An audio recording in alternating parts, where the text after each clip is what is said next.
I request, I beg as a mother, please save your children.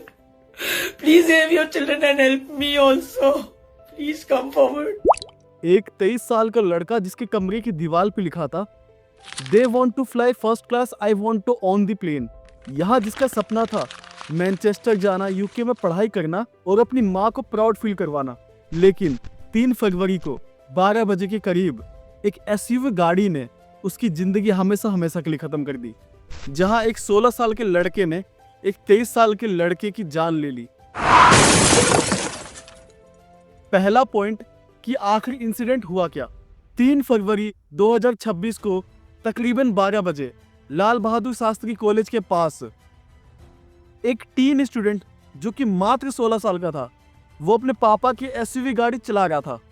इसी बीच ये Fortuner काफी तेजी से आ रहा होता है और यही साहिल की गाड़ी भी आ रही होती है। तभी ये फॉर्च्यूनर साहिल को ठोकर मारता है और साहिल आगे जाके गिरता है और साहिल की गाड़ी के 3 टुकड़े हो जाते हैं। यहाँ साहिल की गाड़ी से टकराने के बाद ये फॉर्च्यूनर एक खड़ी हुई टैक्सी को टकराता है और वहीं पे रुक जाता है। वहीं दूसरी तरफ साहिल की हालत बहुत ज़्यादा ही खराब होती है और अंत में लोग उसे हॉस्पिटल लेके जाते हैं, पर साहिल बच नहीं पाता। आखिर कौन था साहिल धनेसरा? साहिल एक 23 साल का फाइनल ईयर बीबीए स्टूडेंट था। यहाँ उसे यूके मैनचेस्टर यूनिवर्सिटी में एडमिशन मिल चुका था। उनके कमरे में काफ़ी सारी मोटिवेशनल कोट्स लगे थे, like 2025 will be mine and $10 lakh per year वाले कोट्स। यहाँ उनकी माँ एक सिंगल पेरेंट थी जो कि साहिल को 23 साल तक पाला था। एक रईसजादे की स्कॉर्पियो जो कि स्पीड की रील और स्टंट मारने के लिए अपने घर से गाड़ी लेके निकले थे अनलाइसेंस्ड। यहाँ जब उनसे पूछा गया तो उन्होंने बताया कि जब उनके बेटे का उनको कॉल आया तो वो काफ़ी ज़्यादा ही घबरा गई और वो भागते भागते अपने बेटे के पास पहुंची। तभी उन्होंने देखा कि सड़क पे उनके बेटे की लाश पड़ी हुई है और उसके बाइक के 3 टुकड़े हुए पड़े। आखिर सोचो कि एक माँ पे क्या बीती होगी। यहीं पर यह क्वेश्चन ये भी है कि एक्यूज टीन ड्राइवर था कौन जिसने गाड़ी को ठोकर मारा? 3 फरवरी को मेरे मासूम बच्चे को अपनी गाड़ी से ऑन द स्पॉट उड़ा दिया। रिपोर्ट्स के मुताबिक एक 16 साल का बच्चा एसयूवी चला रहा था, जहां पर उसका जो एक्चुअल डेट ऑफ बर्थ था वो 2 अगस्त 2009 का था। यहाँ इन्वेस्टिगेशन में उस बच्चे ने कहा कि उसका एज 19 साल है, पर जब पुलिस ने डॉक्यूमेंट चेक किया तो पता चला कि नहीं, उसका एज 16 साल है। यहाँ वो बच्चा झूठ बोल रहा था।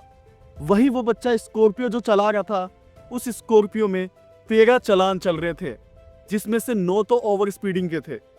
यहाँ एक वीडियो भी काफी ज्यादा सामने आया जहाँ ये बच्चा हाई स्पीड में गाड़ी चला रहा था। यहाँ विक्टिम की माँ का कहना है कि वो लोग रील्स बना रहे थे और उस स्टंट को शूट कर रहे थे, पर जो सच था वो लोगों को दिख चुका था। उस टीन के फादर का स्टेटमेंट। यहाँ उस टीन के फादर के पूछे जाने पर उन्होंने कहा कि मैं सभी से सॉरी मांगता हूँ। यहाँ मेरे बेटे से बहुत बड़ी गलती हुई, मैं शर्मिंदा हूँ, मुझे माफ़ करें। यहाँ उन्होंने कहा कि मैं दिल्ली में नहीं था, मैं गोरखपुर में था और मेरे बेटे ने मेरे पीठ पीछे उस चाबी को लेकर वो गाड़ी चलाने लगा और इस वजह से ये बहुत बड़ा हादसा हुआ।